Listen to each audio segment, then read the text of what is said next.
I am not the prototype of a mountaineer. I am an ordinary person who had this extraordinary dream. When one dreams big, it is very important to chase that dream. It's very easy to run away from that dream because you can find a number of excuses for that. I am a surgeon. What if I lose my fingers to frostbite on the mountains? So when you dream big, it is very important that you plan for your dream, that you prepare for your dream, and most importantly, you commit to that dream. I committed to Mount Everest by going and paying up for the expedition. That's a big commitment. Mount Everest is the costliest mountain to climb. Climbing a mountain is different from other sports. The only opponents that you face are the demons that play in your mind. The only goals that you can score are the limits that you set for yourself, whether it be the summit or anywhere else in between. There are no spectators to cheer you on, so many times it's a lonely battle of your mind versus the elements. I grew up in a hill station, and I'm very fortunate I did not have the distractions of the TV, the internet, or the cell phone at my time in school. The mountains were my playing fields, and the playing grounds were my battle stations. Life, ladies and gentlemen, is all about perspective. I graduated from school in the top 25 of my class. There were only 25 students in my class.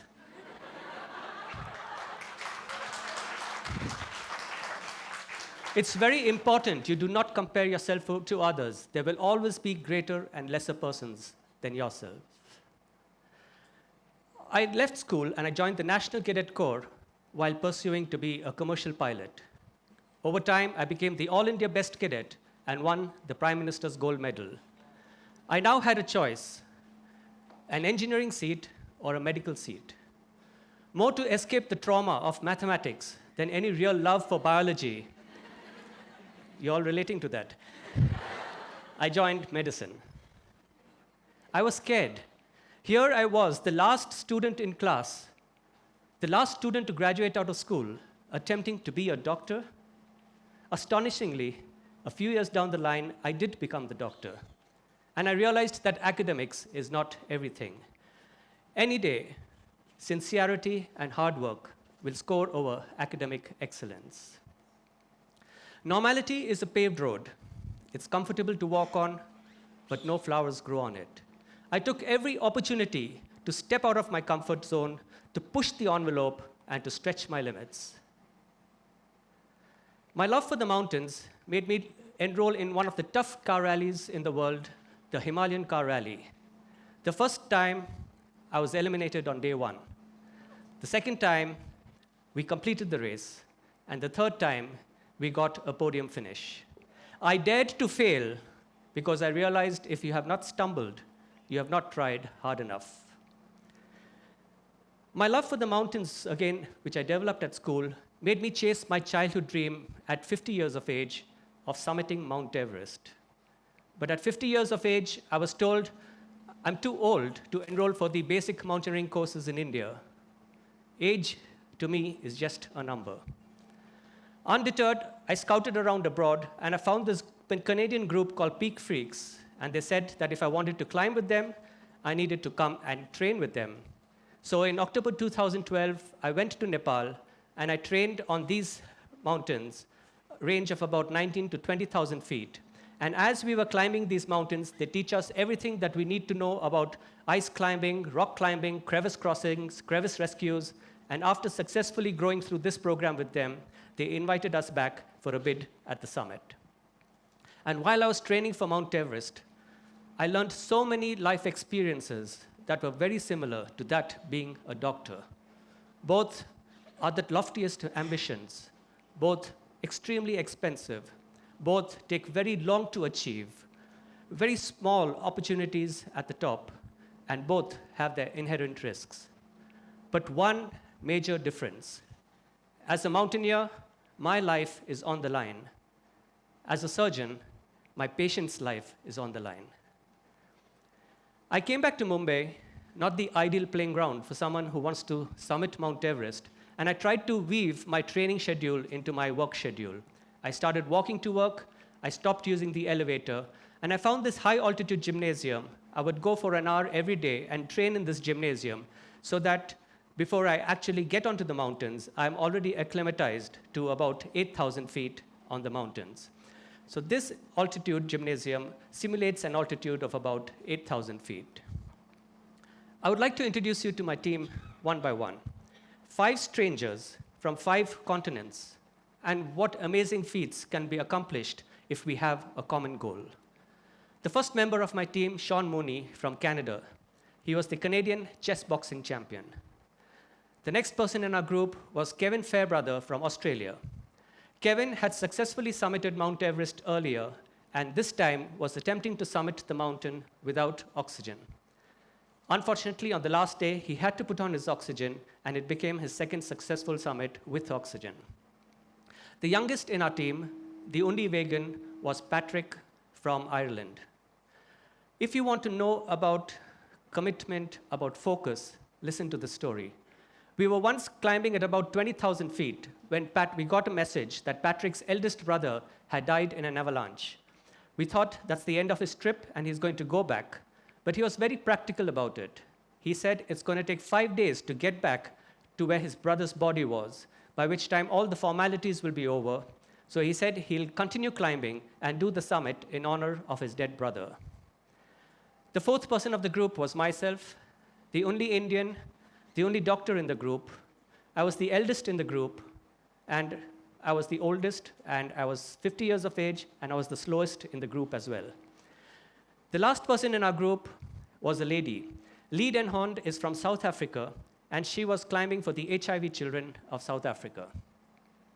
Now, from Kathmandu, you need to take an aircraft, a small flight, in through the valleys into a place called Lukla, which is considered one of the scariest airports in the world. It's got this huge valley at one end and a big mountain at the other end, and this runway is only 460 meters long. So it's a very thrilling, exciting flight to get in and out of Lukla. And when you enter Lukla, it's a totally different world. There are no more roads, there are no more vehicles, and everything that you need for your climb goes in on the back of the yaks or the Nepali porters. These Nepali porters, phenomenally strong people, carrying these massive loads and still walking 2 to 3 times faster than you can walk. From Lukla, at 9,000 feet, you need to get to Everest Base Camp at 17,000 feet. In your enthusiasm, if you rush in, you're going to get acute mountain sickness. So you have to take it easy as you go in, the dictum being you'll not ascend more than 1,000 feet in a day. It is very important wherever you go for business or for leisure, you respect the local custom. And whenever we see the Tibetan prayer wheel, we keep it on a right, move it in a clockwise direction, and your prayers go up to the heavens. This is Everest Base Camp at 17,000 feet. This international village of tents come up only during the climbing season, and this entire region is actually a glacier. We pitch our tents on glaciers, and it's a very unique experience for us city people to sleep on a glacier. Now, before we actually start climbing Mount Everest, a Tibetan monk comes and does another puja. This puja is seeking permission of the revered mountain, Mount Everest, Sagarmata, Chomolungma, to step onto her. And only after this do we actually start our climb on Mount Everest. I shall first show you in 3D animation the route we take up to the summit. The most treacherous part of your climb actually is the first part, between Everest Base Camp and Camp 1. You need to get across something called the Khumbu Icefall. These Khumbu Icefalls is a towering blocks of ice, 3, 4, 5 stories tall, that are actually coming off the mountain. There's a lot of ladder crossings, a lot of crevice crossings that you need to do. Get across this, reach Camp 1, spend a night there, come all the way down to base camp. You start again, cross the Khumbu Icefall, spend a night at Camp 1, and now proceed to Camp 2. Camp 1 to Camp 2 looks like a lovely flat area, but you're already at 20,000 feet.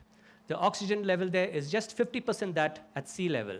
So you need to keep breathing in, taking a step, getting back your breath, and taking the other step. You get to Camp 2, spend a night there, come all the way down to base camp.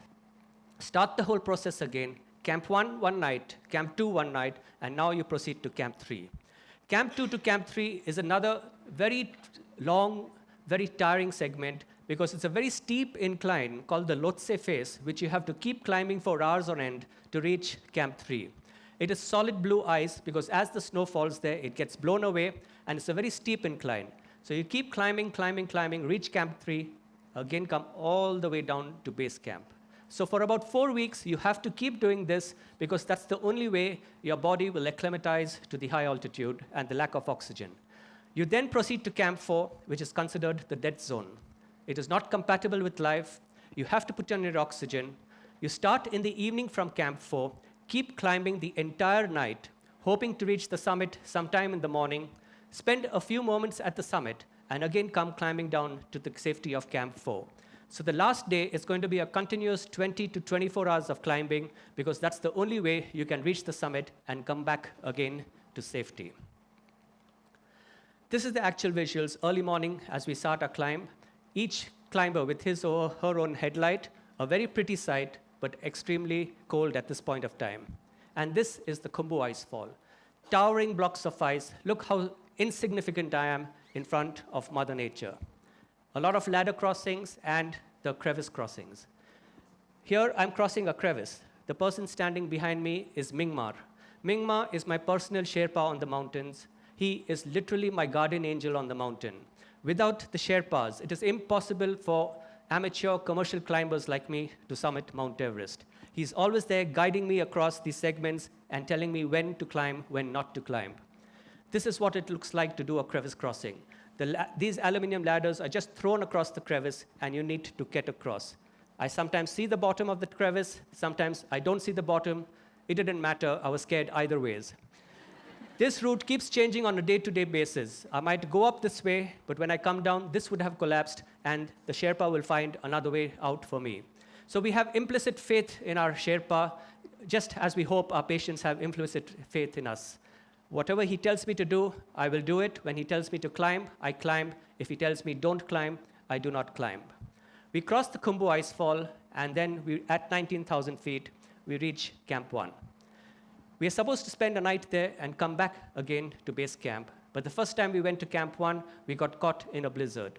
It's extremely scary to get caught in a blizzard. Howling winds, you spread eagle yourself out on the base of the tent, hoping it's not going to get blown over.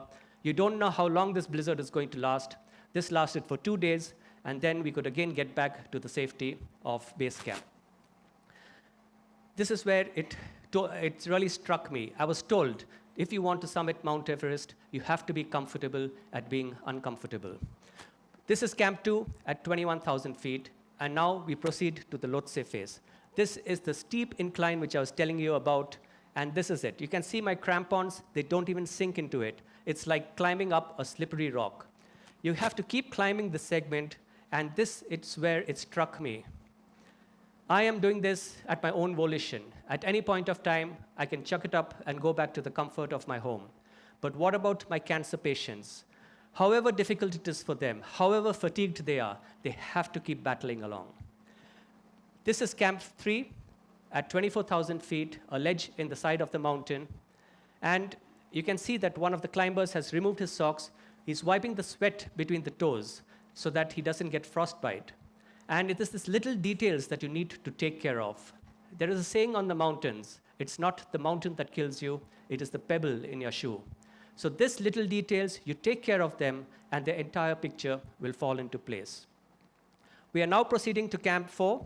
As I mentioned, it's considered the death zone. Man is slowly dying at this altitude. You're not supposed to be here.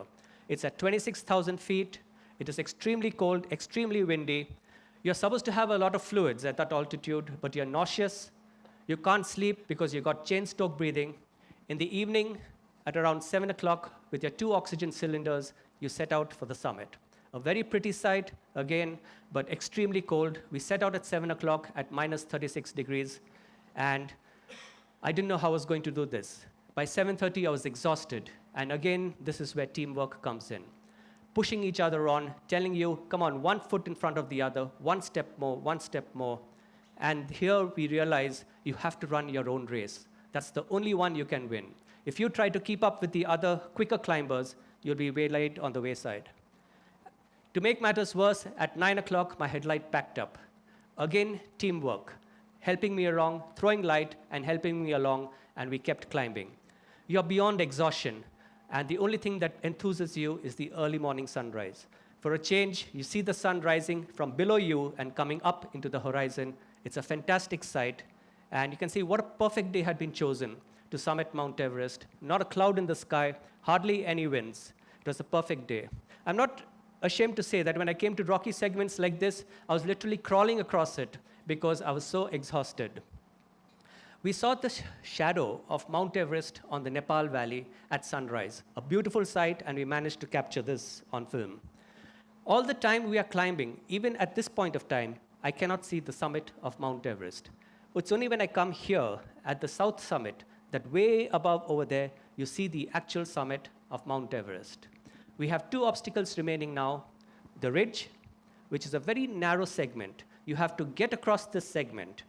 To the left is the Nepal Valley. To the right is the China Valley.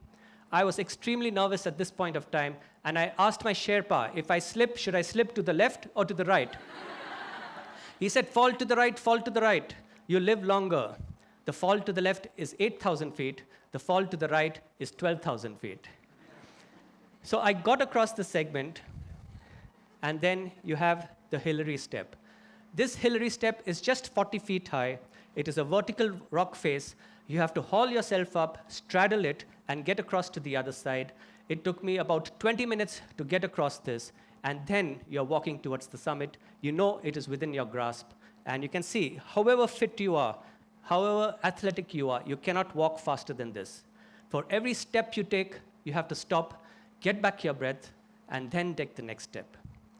It is playing on your mind that even though your summit is just there, getting to the summit is optional. Getting down is mandatory. Most of the deaths on Mount Everest happen on the way down, not on the way up. You've got limited oxygen supply. You've got a very small weather window. At any point of time, the weather changes. So you better get back down to the safety of your Camp 4. And look at this. One step, stop. One step, stop. You cannot walk faster than this at 29,000 feet. And this, ladies and gentlemen, is the summit of Mount Everest. At 9:10 a.m. on 19th May 2013, I had the privilege of stepping up on Mount Everest summit. But you have no time to savor the moment. Thank you.